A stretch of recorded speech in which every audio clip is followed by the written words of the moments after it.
Sport Actu, c'est l'actu sport. En ce samedi 25 juin, que s'est-il passé? On démarre avec du rugby et la finale de top 14.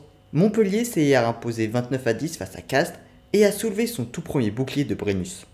Les Montpelliérains ont notamment inscrit 3 essais dans les 12 premières minutes et menaient donc déjà 17-0 à la fin du premier quart d'heure.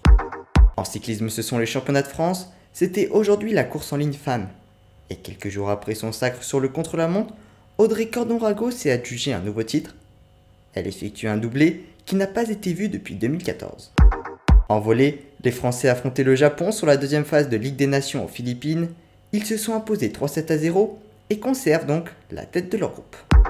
En MotoGP, Francesco Bagnaia a été le plus rapide des qualifications du Grand Prix de Assen aux Pays-Bas. Il s'élancera donc en pole position devant Fabio Quartararo. Johan Zarco a lui pris la 7ème place. En athlétisme, début des championnats de France, Sacha Zoya s'est déjà démarqué en série du 110 mètres haies en battant son record personnel en 13 secondes 24 centièmes.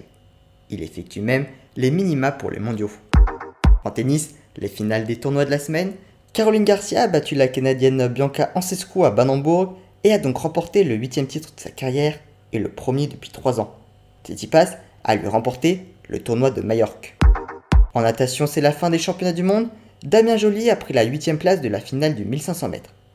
Le relais 4x100 m 4 nage messieurs a lui terminé 5e et le relais 4x100 m 4 nage dames a terminé 8e. En pentathlon moderne, Elodie Clouvel a remporté l'ultime manche de Coupe du Monde à Ankara. Enfin un mot sur les Jeux Olympiques d'hiver de Milan-Cortina d'Ampezzo de 2026, on connaît désormais le programme des disciplines. La grosse information concerne le combiné nordique qui restera en place mais dont ce pourrait être la toute dernière participation. En effet, sur les 3 dernières éditions, les mêmes seules 4 nations ont remporté les médailles, la Norvège, l'Allemagne, le Japon et l'Autriche. Le CIO souhaite donc une meilleure représentation internationale. La dernière médaille française remonte à 2010, il s'agissait du titre de Jason Lamy-Chapuis au tremplin normal. En 2026, 9 nouvelles épreuves vont faire leur apparition, le sprint hommes et femmes ainsi que le relais mixte en ski alpinisme, l'épreuve par équipe mixte en skeleton, le double féminin et le double masculin en luge, les bosses en parallèle en ski acrobatique masculin et féminin, et le grand tremplin en saut à ski féminin. Une épreuve va quant à elle disparaître, l'épreuve de slalom parallèle par équipe mixte en ski alpin. La décision du maintien ou non du combiné alpin sera pour sa part prise en avril 2023. Voilà pour les actualités du jour, à demain dans Sport Actu.